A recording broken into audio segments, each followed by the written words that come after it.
Make sure any kind of anti-national rhetoric happens on social media.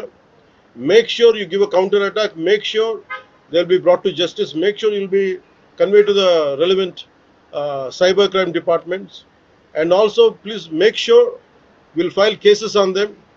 And also I have conveyed to our DGP also today morning.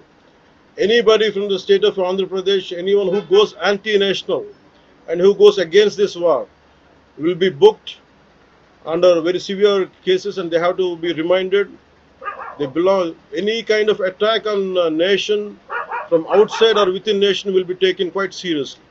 They have to take this into consideration, and they have to, especially celebrities, especially who think they're social media influencers, don't comment about army. You don't know the ABC of how to safeguard the borders of this nation. You never know. So, as the dogs are barking right now, simply don't bark on social media anything about entire nation. Please don't bark on social media without having any understanding about national security. So this is what I appeal to all the social media influencers. Stern action will be taken in against you. Please, this is what our request to you all. And also, అది నిన్న రాత్రి జరగటం, ఇలాంటి సమయంలో దాదాపు 9 ప్రాంతాల్లో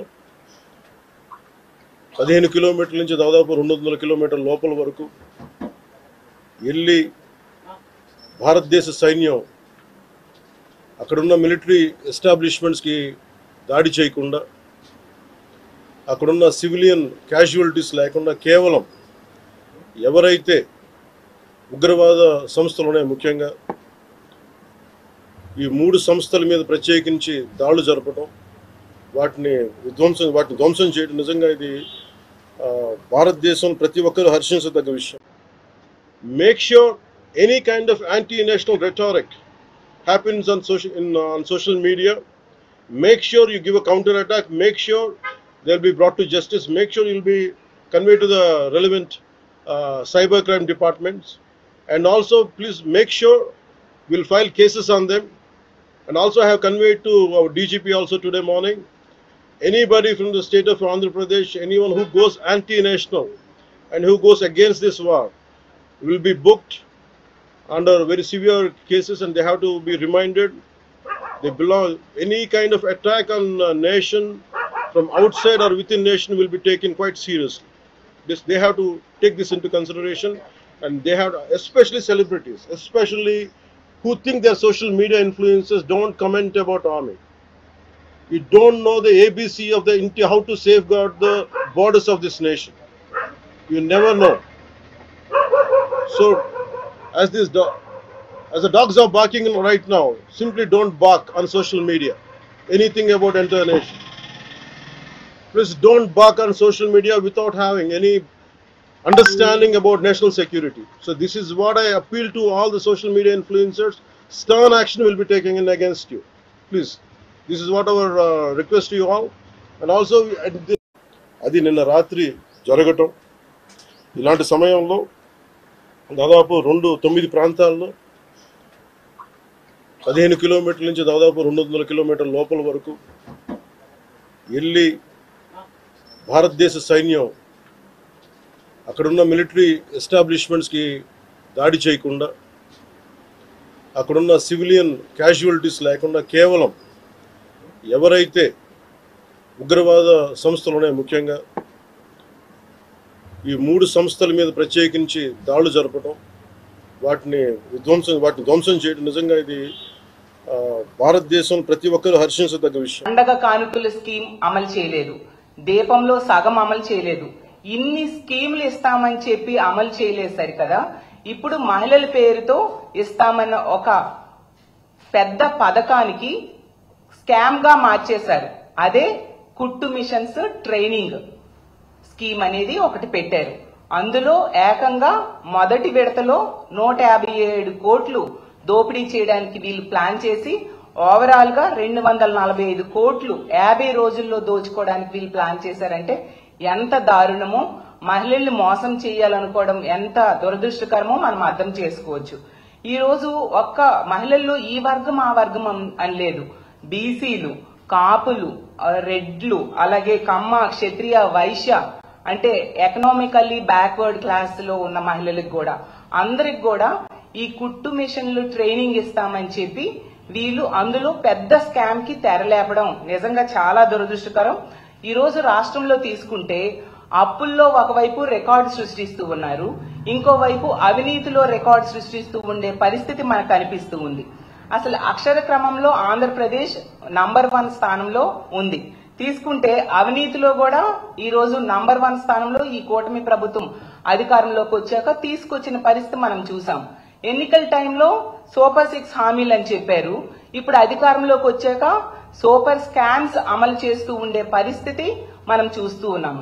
ఎన్నికల టైంలో బాబు షూరిటీ భవిష్యత్ గ్యారంటీ అన్నారు, ఈ రోజు బాబు షూరిటీ అవినీతి గ్యారంటీ అన్న టైప్ గా వీళ్ళు పరిపాలిస్తూ ఉండే పరిస్థితి మనం చూస్తూ ఉన్నాము. అలాగే తీసుకుంటే తెలుగుదేశం పార్టీ కాస్త ఇప్పుడు తెలుగు దోపిడీ పార్టీగా మారిపోయిన పరిస్థితి.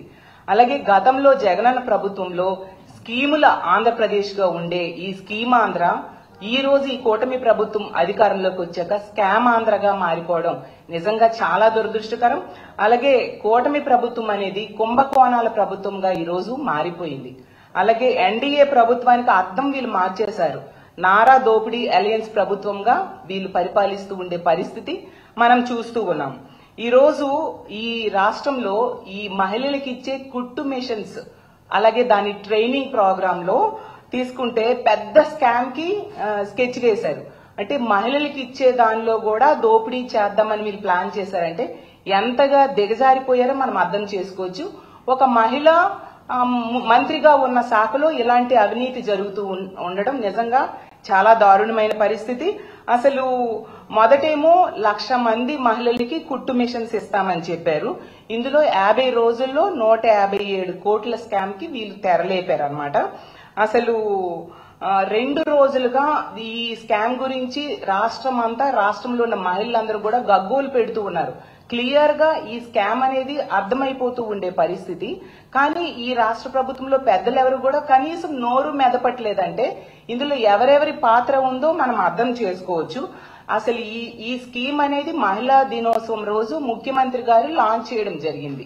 ఈ కుట్టు మిషన్స్ ట్రైనింగ్ ప్రోగ్రామ్ అనేది అది ఎంత భారీగా మహిళా దినోత్సవం రోజు లాంచ్ చేసిన ఈ స్కీమ్ లో ఇంత భారీ స్కెచ్ వేసి ఇంత స్కామ్ కి తెరలేపడం నిజంగా చాలా దురదృష్టకరం. గతంలో జగనన్న పాలనలో తీసుకుంటే మనం చూసాం, ఈ బీసీ మహిళల కోసం ఆసరా ఇచ్చేవారు, చేయూత ఇచ్చేవారు, అలాగే 0 వడ్డీ, అమ్మఒడి పథకం అమలయ్యేది. అలాగే మహిళల కోసం ఇళ్ల పట్టాలు ఇచ్చేవారు, ఇల్లు నిర్మాణం చేసి ఇచ్చారు. అలాగే తీసుకుంటే పెళ్లి కానుక, ఫీజు రియంబర్స్మెంట్ ఇన్ని బీసీ మహిళలకు ఇచ్చేవారు. అవన్నీ కూడా ఈ కూటమి ప్రభుత్వం అధికారంలోకి వచ్చాక ఎత్తేయడం జరిగింది. ఎత్తేయడం కాకుండా కొత్తగా ఇస్తామన్నవి ఏవి కూడా వీళ్ళు ఎన్నికల టైంలో ఇస్తామన్నవి ఇవ్వలేదు సరి కదా. ఈ మహిళల ట్రైనింగ్, కుట్టు మిషన్ల ట్రైనింగ్ లో ఎంత స్కామ్ చేయడం అంటే నిజంగా వీళ్ళు ఎంత మహిళా వ్యతిరేక ప్రభుత్వమో మనం అర్థం చేసుకోవచ్చు. అలాగే అప్పుడు గతంలో జగనన్న ప్రభుత్వంలో ఈ ఈబీసీ నేస్తమని ఎకనామికల్లీ బ్యాక్వర్డ్ క్లాసెస్ కోసం ఒక పథకం పెట్టి వాళ్ళకి ఆర్థికంగా తోడ్పాటును అందించి వాళ్ళకి స్వయం ఉపాధి అవకాశాలను ఆ రోజు జగన్మోహన్ రెడ్డి గారు కల్పించడం జరిగింది. ఈ రోజు తీసుకుంటే ఆ పథకాన్ని ఎత్తేసారు సరికదా. ఆ మహిళలకు ఇచ్చే ఈ కుట్టు మిషన్స్ అలాగే ట్రైనింగ్ ప్రోగ్రామ్ లో ఇంత భారీ స్కామ్ కి తెరలోపడం అంటే నిజంగా ఎంత మోసం చేయడం మహిళలకి మనం అర్థం చేసుకోవచ్చు. అలాగే తీసుకుంటే గతంలో జగన్మోహన్ రెడ్డి గారి ప్రభుత్వంలో కాపు నేస్తామని చెప్పి కాపు మహిళల కోసం ఆ పథకాన్ని అమలు చేసి వాళ్ళకి ఎంతగానో తోడ్పాటును అందించడం జరిగింది. మరి ఈ కూటమి ప్రభుత్వం అధికారంలోకి వచ్చింది కదా, చంద్రబాబు నాయుడు గారైనా పవన్ కళ్యాణ్ గారు గాని ఈ కాపు మహిళల కోసం ఒక ఉపాధి అవకాశాన్నైనా లేక ఒక పథకాన్నైనా ఇచ్చారా అని నేను అడుగుతూ ఉన్నాను.